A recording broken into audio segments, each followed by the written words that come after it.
ఆ తర్వాత ఏమంటున్నాడో చూడండి. నీ జనులైన ఇశ్రాయేలు ఎదుట నీ దేశపు కాపురస్తులను తోలివేసి నీ స్నేహితుడైన అబ్రహాం యొక్క సంతతికి దీన్ని శాశ్వతంగా ఇచ్చిన మా దేవుడు నీవే. ఏం గుర్తు చేస్తున్నాడు దేవుడికి? అయ్యా, కనాను దేశంలో 7 జనాంగాలు ఉన్నారు. అమోనీయులు, గెర్గాషీయులు, యెబూసీయులు, హిత్తీయులు, వీళ్ళందరూ కూడా 7 రకాల జనాంగాలు ఉన్నారు. 7 రకాల జనాంగాలను కూడా నువ్వు వెళ్ళగొట్టి ఆ దేశాన్ని మా పితరుడైన అబ్రహాముకి ఇచ్చావు కదా, ఇప్పుడు ఎందుకు చేయలేవు నువ్వు? అప్పుడు చేసిన దేవుడు ఇప్పుడు చేయడా? ప్రభువుని గురించి ఒక మాట ఉంది. యేసుక్రీస్తు నిన్న నేడు నిరంతరము ఏకరీతిగా ఉన్నాడు. ఆయన ఏకరీతిగా ఉన్నాడు. నీ జీవితంలో నా జీవితంలో జరగకపోవడానికి కారణం ఏంటంటే మనం మారుతున్నాం, మన మనసు మారుతుంది. మన మనసు ప్రభువు మీద ఆనుకునే విషయంలో తేడా జరుగుతుంది తప్ప ఆయనలో ఏ తేడా లేదు. ప్రభువుని గురించి ఒక చక్కని మాట రాసి ఉంటుంది. పేతురు గారు ఏమంటాడు తెలుసా? దేవుడు పక్షపాతి కాదు. దేవుడు పక్షపాతి కాదు. మానవులుగా మనమే పక్షపాతి. దేవుడు పక్షపాతి కాదు. ఆయన చేయగలిగినటువంటి సమర్థుడు. ఆయన ఇంకేమంటున్నాడు? 8వ వచనం, వారు అందులో నివాసం చేసి కీడైనను, యుద్ధమైనను, తీర్పైనను, తెగులైనను, కరువైనను మా మీదికి వచ్చినప్పుడు మేము ఈ మందిరం ఎదుట నీ ఎదుటను నిలవబడి మా శ్రమలో నీకు మొర్ర పెట్టిన ఎడల. దేవునికి స్తోత్రం. ఎన్ని మాటలు రాసున్నాయి అక్కడికి? తీర్పైనను, కీడైనను, యుద్ధమైనను, తీర్పైనను, తెగులైనను, కరువైనను మా మీదకి వచ్చిన. ఇవన్నీ వచ్చినాయి. ఎవరికైనా ఇందులో ఏదో ఒకటి వచ్చినా ఆదివారం ప్రార్థనకున్నాం. ఆ సాయంత్రం పాస్టర్ గారు ఏంటి కోపం రాలేదని ఇంటికి వెళ్తే ఏం చేస్తామంటే జ్వరం వచ్చేసింది. అసలు జ్వరం వస్తేనే మందిరానికి రావాలి, తెగులు వస్తేనే మందిరానికి రావాలి. ఎవరైనా యుద్ధం మనం ఏం చేస్తే మనం జగడాలు ఆడుకుంటూ అక్కడే ఉండిపోతాం. జగడాలు ఆడుకుంటూ అక్కడే ఉండిపోతాం. ఏదంటే టైం మర్చిపోతాం. జగడాలు ఆడుతూనే టైం మర్చిపోతాం. ఇక్కడ మాత్రం ఒక 5 నిమిషాలు ఎక్కువైతే ఒళ్ళిరికి వచ్చేస్తాం. ఫాస్ట్ గా టైం పడలేదేంటి కదా? మీరు అప్పుడు మంచి వాళ్ళకి కనబడుతున్నారు. నాకు ఫాస్ట్ గా చెప్పింది సొడుగుడు టైం వదిలేస్తే బాగుంది, వదిలేస్తారు. కానీ మనము ఎక్కడికి రావాలట? ఇవన్నీ వచ్చినప్పుడు దేవుడి మందిరం మందిగా ఇచ్చాడు దేవుడు.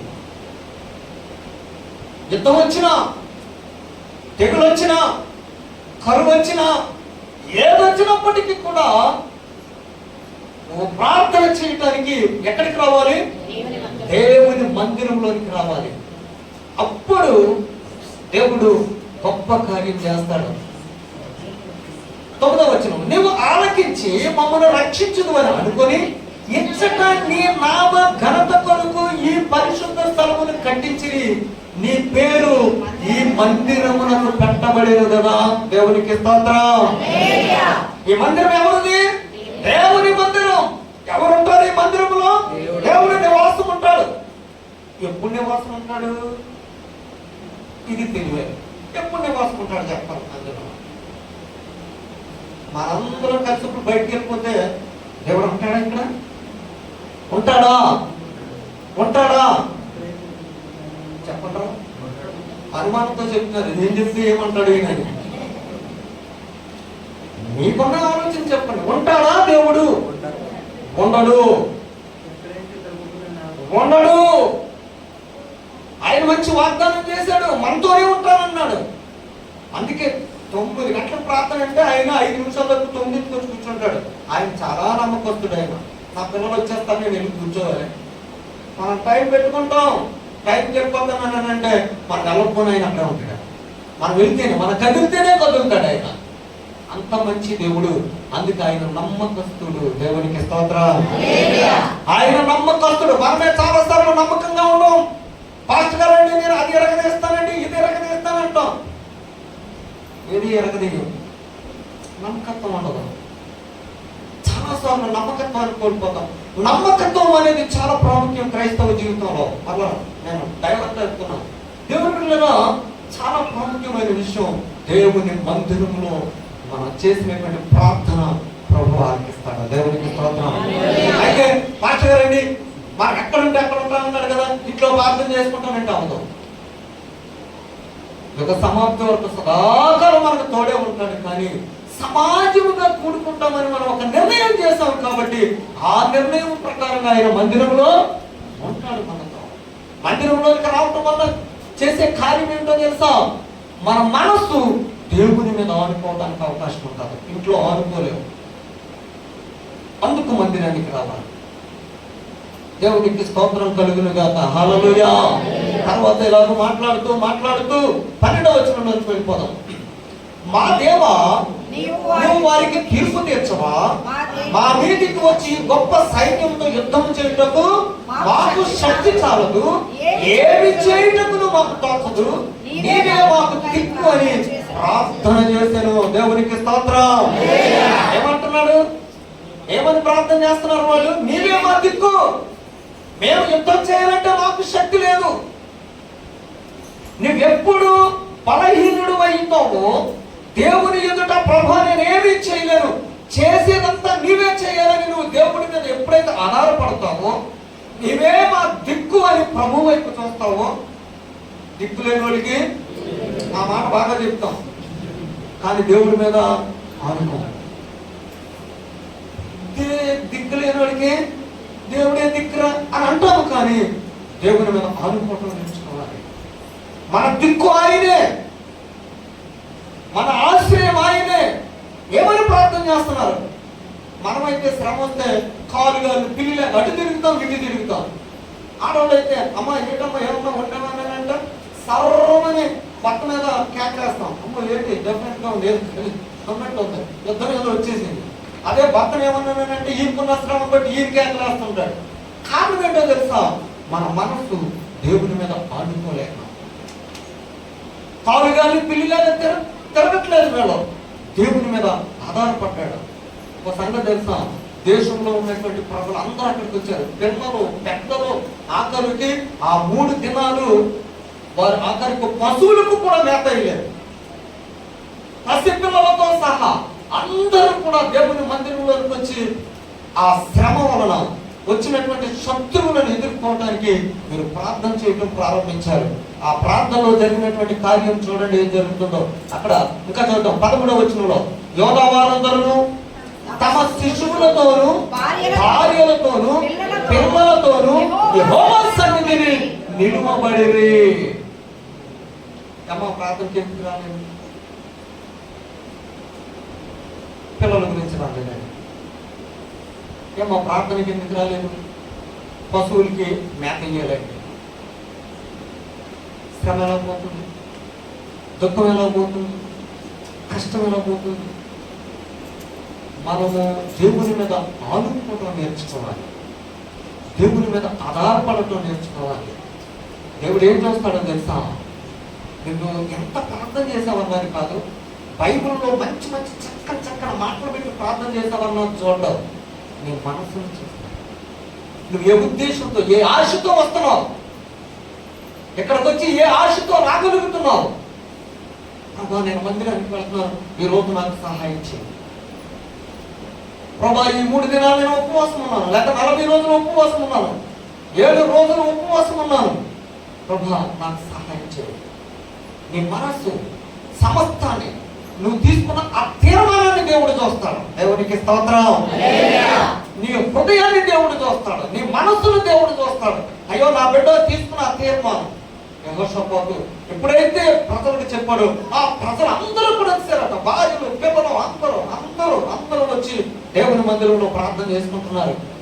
అప్పుడు చూడండి 14వ వచనం, మతన్యాకు పుట్టిన యెహీయేలు కుమారుడైన బెనాయాకు జననమైన జకర్యా కుమారుడును ఆసాపు సంతతి వాడును లేవీయునగు యెహజీయేలు సమాజంలో ఉండెను. యెహోవా ఆత్మ అతని మీదికి రాగా అతడు ఇలాగ ప్రకటించాను. దేవునికి స్తోత్రం కలుగును గాక. హల్లెలూయా. దేవుడు మౌనంగా ఉండడు, దేవుడు ఆలస్యం చేయడు. మీరు ప్రభా నీవే మా దిక్కు అని అనగానే దేవుడు ఏం చేశాడట? ఏం చేశాడు? అక్కడ ఉన్నటువంటి యాజకుని మీదకి ఆయన ఆత్మతో దిగొచ్చాడు. అక్కడ ఉన్నటువంటి ప్రజలందరి మీదకి కాదు, అక్కడ ఉన్నటువంటి యాజకుడు, దేవుని సేవకుడి మీదకి. రాజు మీదకి వచ్చాడా? రాజు మీదకి వచ్చింది ఆత్మ రానా? యాజకుడి మీద. అప్పుడు ప్రవచిస్తాడు సేవకుడు. అప్పుడు సేవకుడు చెప్తాడు, అమ్మ నువ్వు భయపడకు, నీ జీవితంలో దేవుడు మేలు చేస్తాడు. అయ్యా నువ్వు భయపడకు, నీ జీవితంలో మేలు చేస్తాడు. నీ శ్రమ పోతుంది, నీ కష్టం పోతుంది, నీ దుఃఖం పోతుంది, నీకున్నటువంటి పరిస్థితులు మార్చుతాడు దేవుడు. దేవుడు నాతో మాట్లాడుతున్నాడు మీకు చెప్పమని దేవుని సేవకుడు చెప్తాడు. ఆ ప్రార్థన దేవుడు ఆలకించి దేవుని నామానికి మహిమ కలుగును గాక. హల్లెలూయా. ఏం మాట్లాడుతున్నాడో చూడండి అక్కడ. ఆయన ఏం మాట్లాడుతున్నాడు? చదువు. యోధావారులారా, యెరూషలేము కాపురస్తులారా, యెహోషాపాతు రాజా, మీరందరూ ఆలకించుడి. యెహోవా సెలవిచ్చినదేమనగా, ఈ గొప్ప సైన్యమునకు మీరు భయపడకుడి, జడయుకుడి. ఈ యుద్ధము మీరు కాదు, దేవుడే జరిగించును. చప్పట్లు కొట్టి ప్రభువుని మహిమపరచుదాం.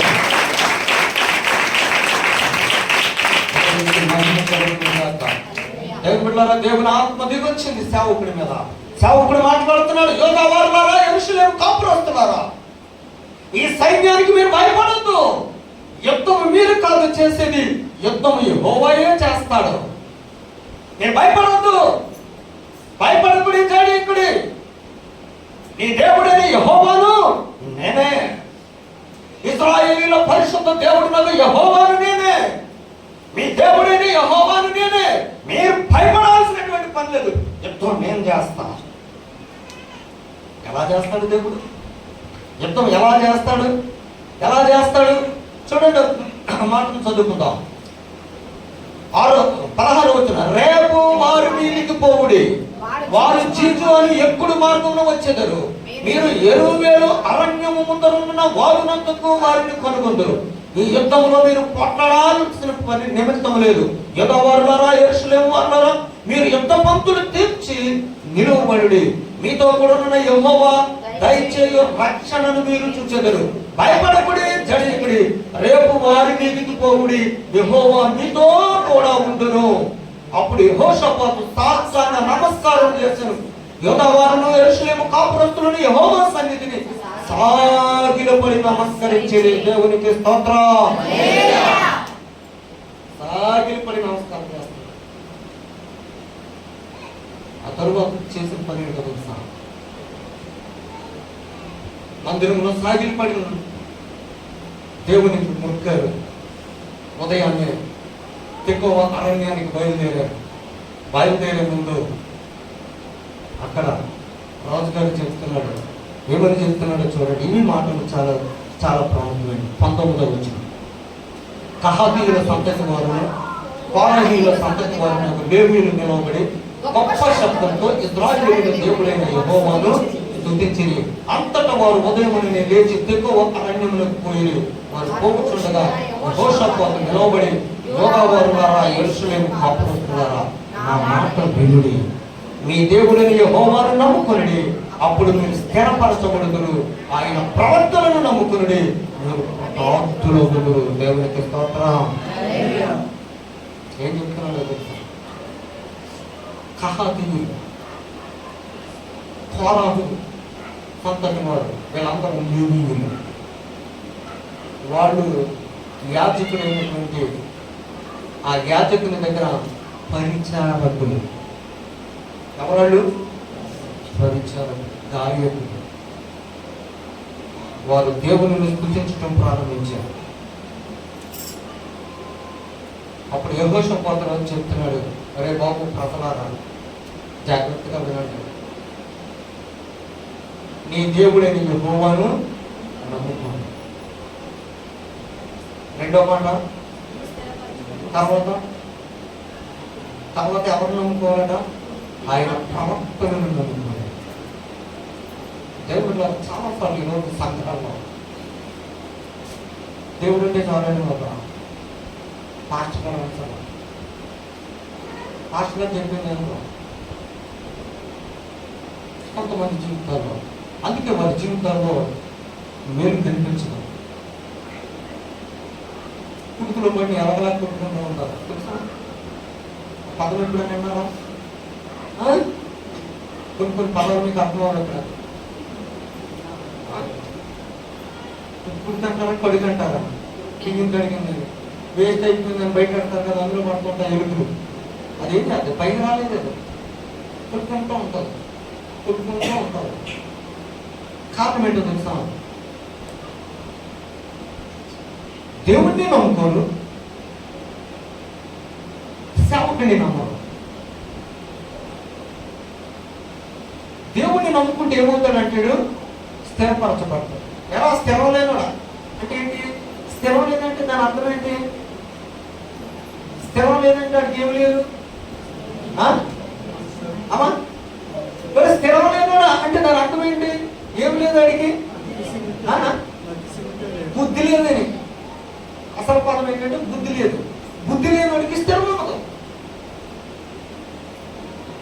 బుద్ధిహీనుడికి స్థిరం ఉండదు. బుద్ధిహీనుడు వాడి మీదే ఆధారపడతాడు. బుద్ధిహీనుడు తన తనకు తాను మీద ఆధారపడతాడు. మాస్టర్ గారు నాకు తెలుసండి నేను ఏం చేసుకోవాలో, మాస్టర్ గారు నాకు తెలుసండి నేను ఏం చేసుకోవాలంటాడు. ఏం చేసుకోవాలో తెలియదు. ఉన్నదానికంటే ఎక్కువ చేసుకుని చేసుకుని చేసుకుని చేసుకుని శ్రమ ఎక్కువైన తర్వాత అప్పుడు చేతులన్నీ కాలిపోయే కావడం వెనక ఆకులు ఎత్తుకున్నాడు. వినాలి, మాట వినాలి, దేవుని మాట వినాలి, ప్రవక్త మాట వినాలి, దేవుని సేవకుని మాట వినాలి. అప్పుడు మీరు దేవుని మాట వింటే స్థిరపరచబడతారు.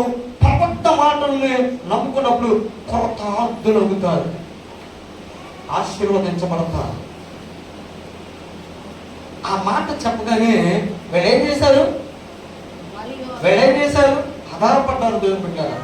మరియు అతడు జనులను హెచ్చరిక చేసిన తరువాత యెహోవాను స్తుతించుటకు గాయకులను ఏర్పరిచి వారు పరిశుద్ధాలంకరమును ధరించి సైన్యము ముందర నడుచుచు యెహోవా కృప నిరంతరం ఉండునని ఆయనను స్తుతించుడి, ఆయన స్తోత్రము చేయగా వారిని నియమించెను. దేవునికి స్తోత్రం.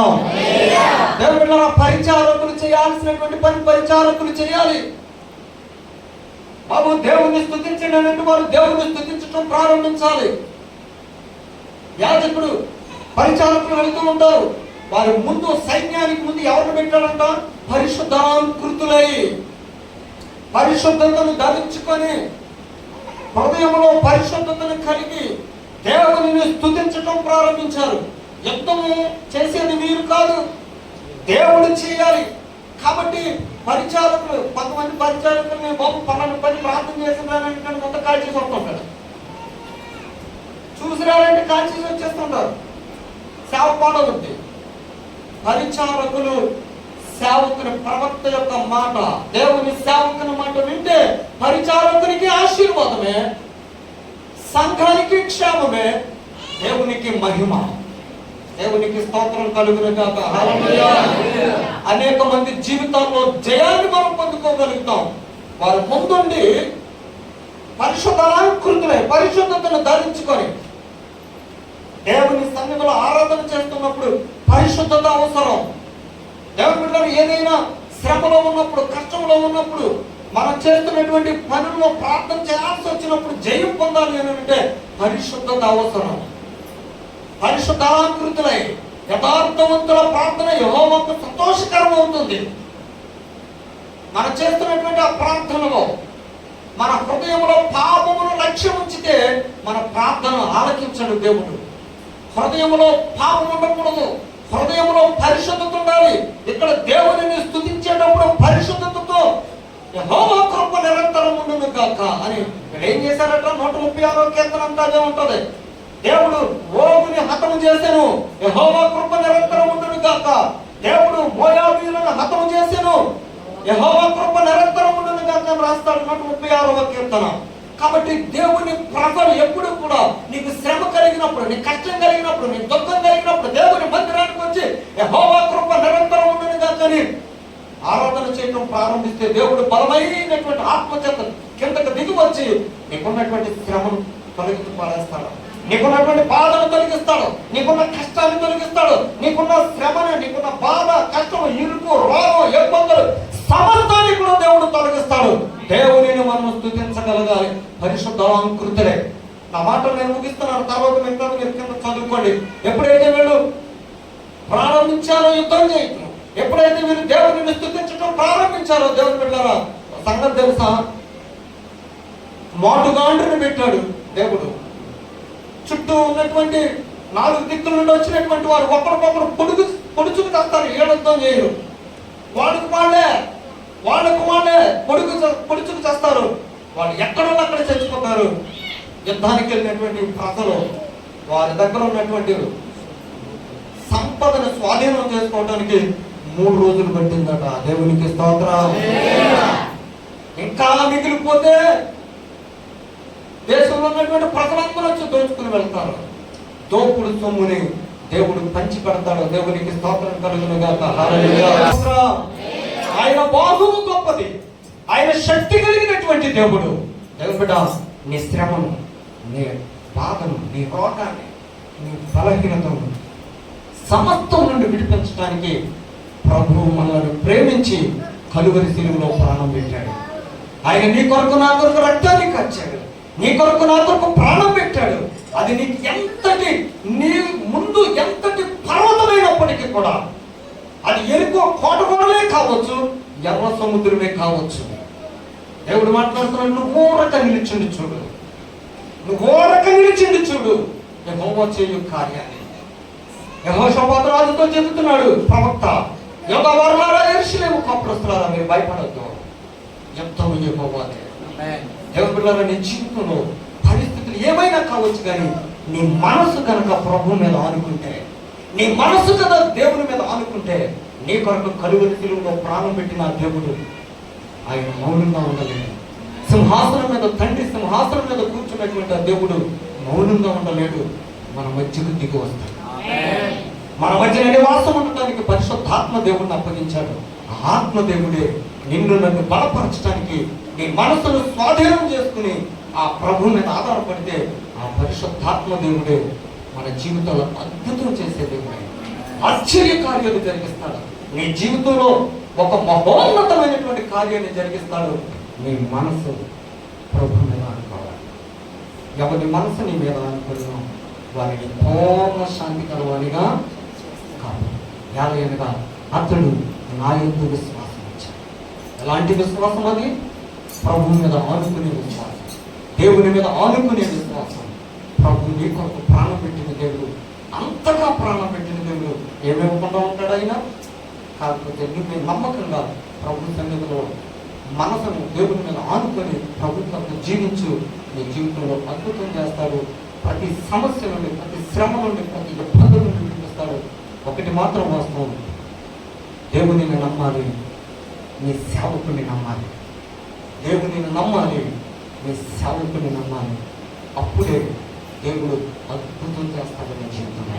ఆయన చెప్పినట్లుగా మనం నడుచుకోగలిగితే ప్రభు ఒక మహోన్నతమైనటువంటి ఆశీర్వాదాన్ని మీకు, మీ కుటుంబాలకు దేవుడితో చేయుగాక.